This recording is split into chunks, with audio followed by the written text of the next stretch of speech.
बिस्मिल्लाहिर्रहमानिर्रहीम। नाज़रीन, साबिर शाकिर की तरफ से आप सबको अस्सलाम वालेकुम। अल्लाह ताला आप सबको खुश रखे। और आज है जनाब 5 दिसंबर साल 2020 और दिन है आज हफ्ते का। आज आपसे कौमी सियासत के बारे में बात करते हैं और कुछ अहम ख़बरें हैं, और इनमें से कुछ चीज़ें तो हमने अपनी इंफॉर्मेशन की बुनियाद पे, अपने दोस्तों की बुनियाद पे, अच्छे सोर्स जो हैं उनकी बुनियाद पे आपको बता दी थी, और आज कल उनकी मज़ीद तस्दीक हुई और आज हम उसको मज़ीद आपकी डिटेल बता रहे हैं। और सूरत हाल है जनाब PDM पाकिस्तान डेमोक्रेटिक मूवमेंट, वो अब आ गई है टर्निंग पॉइंट पे। अब जो हुकूमत को गिराते गिराते और हुकूमती इत्तेहाद में दरारें डालते डालते अब उनमें अपने में दरारें जो हैं वो काफ़ी हद तक बढ़ चुकी हैं, और ये चीज़ें हमने आपको कुछ दिन पहले बताई थी। और ख़ास तौर पे ये पिछला एक हफ़्ता जो था वो काफ़ी डेवलपमेंट हुई उसमें, और उसमें काफ़ी लेदे हुई। और ख़ास तौर पे जाती उम्रा में आपको मालूम है शहबाज शरीफ नवाज़ शरीफ साहब की वालदा मोहतरमा का इंतकाल हुआ, उनकी फिर डेड बॉडी आई और उनको यहाँ पे उनकी तदफीन हुई और नमाज जनाजा हुआ, और उसके बाद जनाब शहबाज शरीफ साहब को पैरोल पे रिहा किया गया। ये सारी बातें आपके इल्म में हैं। फिर एक दिन की पैरोल में रिहाई में एक दिन का इजाफ़ा भी हुआ। ये इस बात को भी ज़रा जहन में रखिएगा कि एक दिन का इजाफ़ा हुआ। और उसके बाद अच्छा, इस दौरान जाती उम्रा में होता क्या रहा? जाती उम्रा में अफसोस, ज़ाहिर है जी अफसोस हुआ, लेकिन वहाँ पे पॉलिटिकल एक्टिविटीज़ बहुत ज़्यादा उरूज पे थी। और इस जितना भी पैरोल पे रिहाई थी, शहबाज शरीफ साहब ने इसको गनीमत जाना और इसमें अपनी पार्टी को, अपने लाइक माइंडेड जो लोग थे, MNAs MPs, उनके साथ काफ़ी तवील नशिस्तें की, और ख़ास तौर पे और उनके साथ न सिर्फ नशिस्तें की बल्कि मशावरत की। और इसमें चौधरी निसार अली ख़ान की एक मुलाकात, उसको नहीं आपने भुलाना, उसको हमेशा जहन में रखना है कि चौधरी निसार अली ख़ान साहब, जिनका सब कुछ क़ता ताल्लुक़ कुटी हुई थी, मुकम्मल तौर पे एक दूसरे को देखना पसंद नहीं करते। नवाज़ शरीफ साहब की फ़ैमिली चौधरी निसार को, और चौधरी निसार साहब की फ़ैमिली नवाज़ शरीफ साहब की फ़ैमिली को देखना पसंद नहीं करते, नाम सुनना पसंद नहीं करते। लेकिन वो पहुंच गए जाती उम्रा और शहबाज शरीफ साहब से मुलाकात की, और यहीं से मामला उखड़ना शुरू हो गए। और मरियम बीबी ने दादी अम्मा की वफ़ात, तदफीन के फ़ौरन बाद वो पहुंची मुल्तान, और मुल्तान में फिर उन्होंने आसिफ़ा भुट्टो की मौजूदगी में एक इंतहाई तलख़ किस्म की तकरीर की और अपना नैरेटिव, अपनी वही सारी चीज़ें दोबारा दोहराईं। इस पे यहाँ से खेल शुरू होता है PDM के अंदर का, और वो खेल ये शुरू हुआ कि आसिफ़ अली ज़रदारी साहब और नवाज़ शरीफ साहब की टेलीफ़ोन पे बात हुई, और उसमें ये जो गुफ्तगू हुई, क्योंकि पहले पीपल्स पार्टी के अंदर डिस्कशन हुई, पाकिस्तानी पीपल्स पार्टी और भुट्टो फैमिली, ख़ास तौर पे ज़रदारी फैमिली और सीनियर्स जितने पीपल्स पार्टी के थे, तो वो इस नतीजे पे पहुंच चुके हैं बशमूल ज़रदारी साहब कि जनाब शरीफ फैमिली का, नवाज़ शरीफ फैमिली का ख़ास तौर पे, और शरीफ फैमिली का, इनका टारगेट कोई जमहूरियत नहीं है, कोई इलेक्शन वलेक्शन इस तरफ और हुकूमत गिराना। इनका टारगेट है किसी भी तरीके से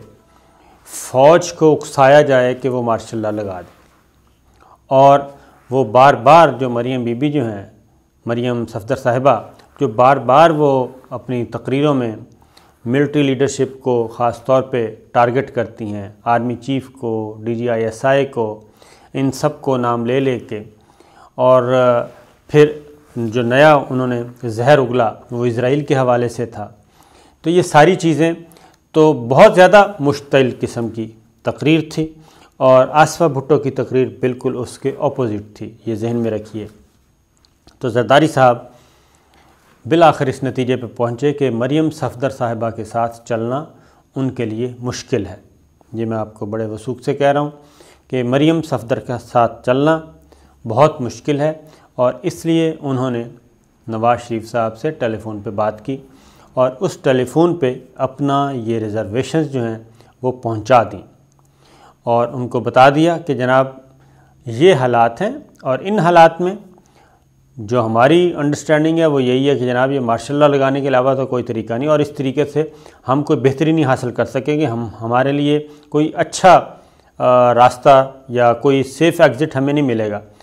हमें तो पॉलिटिक्स करनी है, और पॉलिटिक्स में कभी भी दीवारों को टक्करें नहीं मारी जाती, तो ये दीवारों को टक्करें मारी जा रही हैं। लिहाजा आप ख़ुद तशरीफ़ लाएँ पाकिस्तान और आके फेस करें सिचुएशन को, और यहाँ पे आके पॉलिटिक्स करें, और हम आपके साथ चल सकते हैं, आपके साथ बातचीत हो सकती है। एक अंडरस्टैंडिंग है, एक ज़हनी तौर पे सोच के एतबार से जो भी है, दोनों एक दूसरे की बात सुनते हैं, और ये चीज़ हुई है जनाब। कैटेगोरिकली मैं आपको दोबारा कंफर्म कर रहा हूँ कि जरदारी साहब ने कहा है कि वो मरियम सफदर के साथ पॉलिटिक्स में चलना बहुत उनके लिए मुश्किल है, क्योंकि वो ना तो पीडीएम के फ़ैसलों का एहतराम कर रही हैं, ना आल पार्टीज़ कॉन्फ्रेंस में जो फ़ैसले हुए उनका एहतराम करती हैं। वो सोलो फ्लाइट करना चाहती हैं, लिहाजा ये सिचुएशन ठीक नहीं है, और वो सिस्टम को लपेटना चाहती हैं, और सिस्टम को लपेटना, जमहूरियत एक दफ़ा डीरेल हो गई तो फिर बरसों बीत जाते हैं जमहूरियत को बहाल करवाने में, नंबर 1। उसके बाद आ जाएँ जाती उम्रा। जाती उम्रा में सियासी मुलाकातें हुई। चौधरी परवेज़ इलाही साहब भी गए, जमात इस्लामी वाले भी गए, जमात इस्लामी के अमीर सिराजुल हक साहब, चौधरी परवेज़ इलाही साहब, काफ लीग मोनस इलाही साहब, ये सारे ताज़ियत करने गए। बाकी सियासी जमातें भी ताज़ियत के लिए गई। मौलाना फजलुर रहमान साहब भी शहबाज शरीफ साहब के पास गए, सब मिले, पीडीएम में शामिल जमातें भी मिली। तो वहाँ पे जो चीज़ें हुई, और मरियम बीबी वो जनाब उनका पारा तो उसी दिन ही चढ़ गया था जब चौधरी निसार वहाँ पहुँचे थे, और उसके बाद मज़ीद पारा उनका उस वक्त चढ़ा जब शहबाज शरीफ साहब ने अपने पार्टी को हिदायत दी, पार्लिमानी पार्टीज़ को, वो खा सूबाई असम्बली या खा कौमी असम्बली, सेनेट, उसमें उन्होंने वाज़ेह तौर पे कह दिया है कि आप लोगों ने जब तक मैं ना कहूँ, यानी कि शहबाज शरीफ जब तक आपको ना कहे, और शहबाज शरीफ जेल में है तो फ़लाँ 2 साहब हैं, इन साहब को आपने फॉलो करना है, इनसे बात करनी है, ये मेरे साथ तक बात पहुंचाएंगे, इनको ही, ये 2 हैं जो शहबाज शरीफ होंगे मेरी अदम मौजूदगी में। ये थी बात। जब इन चीज़ों का पता चला तो मरियम बीबी ने इस पे नवाज शरीफ साहब को फ़ोन किया, अपने वालिद साहब को, और उस पे नागवारी का इजहार किया, नागवारी नहीं बल्कि गुस्से का इजहार किया कि जनाब एहतराम अपनी जगह, वो बिल्कुल इसमें कोई शक नहीं है, लेकिन सियासत का जो तरीका है चचा का वो सही नहीं है, वो हम अफोर्ड नहीं कर सकते। लेकिन नवाज शरीफ साहब ने मरियम बीबी को खामोश रहने का मशवरा दिया, और उन्होंने कहा कि फ़िलहाल आप खामोश रहें। और दूसरी जानिब शहबाज शरीफ अपनी हदायत दे के वो वापस जेल पहुंच चुके हैं, हमजा शहबाज जेल पहुंच चुके हैं, और वो जो इस दौरान जो खिलबिली सी मची थी उसको उन्होंने पार्टी पे उन्होंने होल्ड कायम कर लिया है। अब जनाब ये सारी चीज़ें क्यों हुई? फिर एक और बात भी जाते जाते वो ये कह के गए हैं कि जनाब इस्तीफ़े कोई ऑप्शन नहीं है, मुस्लिम लीग नवाज़ की तरफ से इस्तीफ़े कोई ऑप्शन नहीं है। ये शहबाज शरीफ साहब कह रहे हैं, मुस्लिम लीग नून के सदर, और मैं आपको पहले भी बता चुका हूँ कि असल अथॉरिटी वही है। आइन और कानून की नज़र में इलेक्शन कमीशन ऑफ पाकिस्तान में जो जमात रजिस्टर्ड है मुस्लिम लीग नवाज़, उसके सदर शहबाज शरीफ साहब हैं। शहबाज शरीफ साहब होली सोली, मरियम बीबी का रोल वहाँ पे मरियम सफदर साहबा का ज़ीरो है, बिल्कुल ज़ीरो। वो किसी भी एमपीए, किसी भी एमएनए या किसी भी पार्टी अहदेदार को कोई तकलीफ़ नहीं पहुँचा सकती, कोई कार्रवाई नहीं कर सकती। लिहाजा शहबाज शरीफ साहब जाते जाते मरियम बीबी को भी कह के गए, और मुस्लिम लीग नवाज़ के दीगर लोगों को भी, कि मामलात को वहाँ तक मत पहुँचाएँ जहाँ से वापस ना आया जा सके। लिहाजा रास्ते खुले रखें, सियासत के दरवाज़े रखें खुले बातचीत के लिए, तो ये करें। तो ये एक टर्निंग पॉइंट और बहुत बड़ा ब्रेकअप ये हुआ है जनाब। और अब होना क्या था, ये शहबाज शरीफ साहब ने ये सारी बातें क्यों की? अब कल सारा दिन मीडिया में क्या होता रहा? ये होता रहा कि शहबाज शरीफ साहब का जो सोच थी, शहबाज शरीफ साहब का कैंप जो था, وہ اپنی خبریں، اپنا نیریٹو میڈیا میں دیتا رہا، اور اس کو کاؤنٹر کرنے کے لیے مریم صفدر صاحبہ کا جو کیمپ ہے وہ اپنے نیریٹو دیتا رہا، اور جبکہ ایکچول یہی تھا کہ آپس میں اختلافات، شدید ترین اختلافات، اور شہباز شریف صاحب کوئی ایسا اقدام نہیں چاہتے، کیونکہ انہوں نے کہا بھی کہ اگر آپ وہاں تک پہنچ گئے، آخری انتہا والا فیصلہ کر دیا، پھر آپ کے پاس کچھ بھی نہیں ہوگا، اگر آپ نے استعفے دینے ہیں تو دے دیں، اس کے بعد کیا کریں گے؟ تو لہٰذا یہ چیز ہو گئی۔ اس کے بعد ان کا پروگرام کیا تھا؟ پروگرام یہ تھا خفیہ طور پہ کہ 13 دسمبر کو لاہور میں جلسہ کیا جائے، مینار پاکستان، اور اس کے بعد مینار پاکستان جلسے کے بعد لوگوں کو موبلائز کیا جائے اور کوشش کی جائے کہ وہیں سے دھرنا ان لوگوں کو وہیں پہ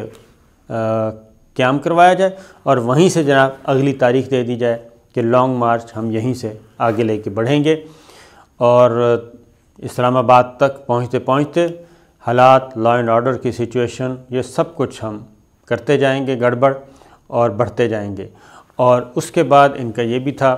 کہ جناب ہم استعفے دے دیں، لیکن اب یہ صرف استعفوں کا اعلان کریں گے، استعفوں کا صرف اعلان کریں گے مینار پاکستان میں۔ مسلم لیگ نواز، پیپلز پارٹی بالکل انکار کر چکی ہے اس معاملے میں، پیپلز پارٹی بالکل 100% انکار کر چکی ہے، ان کا کوئی ارادہ نہیں ہے کہ پارلیمان سے باہر نکلا جائے، اور اس کی وجہ یہ ہے، اب اس کی وجہ سن لیں۔ اس کی وجہ یہ ہے کہ جناب شریف فیملی، میں کہوں گا مسلم لیگ نواز اور شریف فیملی اب بالکل دو مختلف چیزیں ہیں۔ شریف فیملی کے ابھی دو حصے کر دیں، نواز شریف اینڈ مریم صفدر صاحبہ، یہ والا، اور ان کے لائک مائنڈڈ جتنے بھی آپ MNAs, MPs کہہ لیں، وہ یہ کہتے ہیں کہ جناب ہمیں کیا ملا، کیونکہ شہباز شریف صاحب تو لیڈر آف اپوزیشن ہے قومی اسمبلی میں، حمزہ شہباز لیڈر آف اپوزیشن ہے پنجاب اسمبلی میں، تو یہ تو پارٹ آف سسٹم ہے اور یہ تو انجوائے کر رہے ہیں، اور اس کے بعد اگر کچھ نہیں ملا تو وہ نواز شریف اینڈ فیملی اور ان کے کیمپ کو کچھ نہیں ملا، یہ چیز۔ اب نواز شریف صاحب اینڈ فیملی کیا چاہتی ہے جی، اور ان کے لائک مائنڈڈ وہ یہ چاہتے ہیں کہ سینٹ کا الیکشن نہ ہو، اور سینٹ کے الیکشن سے پہلے الیکٹورل کالج وہ تباہ کر دیا جائے، یعنی پنجاب اسمبلی، صوبائی اسمبلیوں، سینٹ کا الیکشن ہونا ہے صوبائی اسمبلی، چاروں صوبائی اسمبلیاں انتخاب کریں گے جی اپنے اپنا حصہ، اور قومی اسمبلی نے کرنا ہے۔ اب الیکٹورل کالج متاثر کیسے ہوتا ہے یہ بھی میں آپ کو بتا دوں کہ الیکٹورل کالج متاثر ہوتا ہے اگر کوئی اسمبلی ٹوٹ جائے، اگر کسی اسمبلی کا وجود نہ ہو تو الیکٹورل کالج متاثر ہوتا ہے، اور اس صوبے کا الیکشن نہیں ہو سکتا سینٹ کا، کیونکہ سینٹ کے پنجاب کے جو حصے کے ہیں جی سینیٹر، ان کا انتخاب کرنا ہے پنجاب اسمبلی نے، ایم پی ایز نے، اور جو قومی اسمبلی وفاق کی سیٹیں ہوں گی وہ 2 سینیٹر ہوتے ہیں، اور ہر 3 سال کے بعد چینج ہوتے ہیں، ٹوٹل سیٹیں 4 ہیں مرکز میں آئی تھنک، تو 2 ریٹائر ہو جاتے ہیں، تو ان 2 کا انتخاب قومی اسمبلی کے ایم این ایز نے کرنا ہوتا ہے، اور باقی صوبائی اسمبلیاں ایم پی ایس کرتے ہیں۔ اب مسلم لیگ نواز کے پاس کسی بھی اسمبلی کو توڑنے کا کوئی اختیار نہیں ہے، پنجاب اسمبلی توڑ سکتے ہیں وزیر اعلیٰ پنجاب، سندھ اسمبلی توڑ سکتے ہیں وزیر اعلیٰ سندھ، اور اسی طریقے سے بلوچستان اور کے پی کے اسمبلی وہ وزرائے اعلیٰ توڑ سکتے ہیں آئینی اور قانونی اعتبار سے، مسلم لیگ نواز نہیں توڑ سکتی۔ اب مسلم لیگ نواز یہ کہتی ہے کہ جناب ہم پنجاب اسمبلی سے استعفے دے دیں، اگر وہ استعفے دے بھی دیتے ہیں آئینی اور قانونی اعتبار سے سینٹ کا الیکشن نہیں رکے گا، اور سینٹ کا الیکشن ہوگا کیونکہ پنجاب اسمبلی موجود ہے، الیکٹورل کالج موجود ہے، اس میں ان کا یہ ہوگا کہ ان کو جو 2 سیٹیں ملتی ہیں، 3 سیٹیں ملنی ہیں، وہ بھی نہیں ملیں گی، اور وہ بھی باقی کاف لیگ لے جائے گی، پاکستان پیپلز پارٹی لے جائے گی، پی ٹی آئی لے جائے گی، اور مسلم لیگ نواز جو ہے وہ اس میں فارغ رہ جائے گی۔ یہ ہے وہ چیز جو کہ ہے، اور پاکستان پیپلز پارٹی نے انکار کر دی ہے، کیونکہ وہ کیوں توڑیں، ان کو پنجاب سے بھی ایک سینیٹر کی سیٹ مل رہی ہے، اور سندھ سے بھی ان کو ایک بہت بڑا میجورٹی جو ہے وہ سندھ سے ان کو مل جائے گی واپس، وہ ایسا کوئی ارادہ نہیں رکھتے۔ تو یہاں سے ان کی ڈویژن ہے۔ اور اب جو اطلاعات ہیں، مولانا فضل الرحمان صاحب بھی اب مسلم لیگ نواز کے ساتھ، شریف فیملی کے ساتھ اس سوچ میں وہ بھی ان کے ساتھ نہیں ہے کہ اسمبلیوں سے اکیلے استعفیٰ دیا جائے۔ تو مسلم لیگ نواز جو چاہتی تھی وہ نہیں ہو رہا، پیپلز پارٹی ایسا نہیں کر رہی اب تک۔ تو اب ان کا تھا کہ جناب اب ہم کیا کریں گے؟ ہم کریں گے جناب وہاں سے قومی مینار پاکستان پہ ہی ہم نے استعفوں کا اعلان کرنا تھا۔ اب یہ صرف ایک پولیٹیکل سٹنٹ کے طور پہ صرف استعفے دینے کا اعلان کریں گے، اپنے استعفے سبمٹ نہیں کروائیں گے، اسپیکر قومی اسمبلی کو سبمٹ نہیں کروائیں گے۔ اور اگر انہوں نے MNAs MPs کے استعفے لے بھی لیے ہیں، اگلی بات یہ ہے کہ اگر لے بھی لیے ہیں ان 5-7 دنوں میں اور ارکان نے دے بھی دیے ہیں، تب بھی یہ جب اسپیکر کے پاس سبمٹ ہوں گے، اسپیکر قومی اسمبلی اور اسپیکر پنجاب اسمبلی کے پاس، تو وہاں پہ پھر اسپیکر کا اختیار شروع ہوتا ہے کہ جناب ایک ایک کر کے بلائیں گے اور پوچھیں گے کہ یہ آپ کا استعفیٰ اس میں آپ کی ول شامل ہے یا نہیں، یہ آپ کے اپنی مرضی اور منشا سے دیا ہے یا پھر میاں صاحب کی منشا سے دیا ہے، یہ وہ پوچھیں گے۔ تو لہٰذا وہاں پہ بھی ایک بڑی رکاوٹ ہے، اور اسی لیے یہ جنوری فروری کر رہے ہیں کہ اس سے پہلے سینٹ کا الیکٹورل کالج ختم کیا جائے۔ تو اختلافات شدید تر ہو چکے ہیں۔ پاکستان پیپلز پارٹی اور مسلم لیگ نواز، زرداری صاحب اینڈ شریف فیملی، زرداری صاحب اینڈ نواز شریف فیملی، ان کے درمیان مریم صفدر صاحبہ کے ساتھ، اس کے بعد پی ڈی ایم کے اندر اختلافات ہو چکے ہیں، مسلم لیگ نواز کے اندر اختلافات ہو چکے ہیں۔ تو ان حالات میں کیا ہو سکتا ہے آپ خود سوچ سکتے ہیں۔ تو ان کا خیال تھا کہ جناب ہم استعفے دیں گے اور پھر دھرنا ادھر چل پڑے گا اور یہاں آ کے پھر وہ کریں گے، ابھی اس پہ اتفاق نہیں ہوا۔ زرداری صاحب کے ٹیلی فون کال کے بعد رانا ثناء اللہ صاحب کا ٹیون بھی چینج ہو چکی ہے، اور وہ کہتے ہیں کہ اب جناب دھرنے کا تو ہے ارادہ اور لانگ مارچ پہ بھی اتفاق ہے، استعفوں پہ ابھی اتفاق نہیں ہے۔ تو ابھی 13 دسمبر تک کافی دن پڑے ہیں، دیکھتے ہیں کیا ہوتا ہے۔ تو زرداری صاحب جو ہیں ان کے پاس ہے جناب ماسٹر کارڈ، ان کے پاس ہے، وہی کھیل رہے ہیں، اور اس کے بعد اگلا ماسٹر کارڈ جو منی ماسٹر کارڈ ہے وہ مولانا فضل الرحمان صاحب کے پاس ہے۔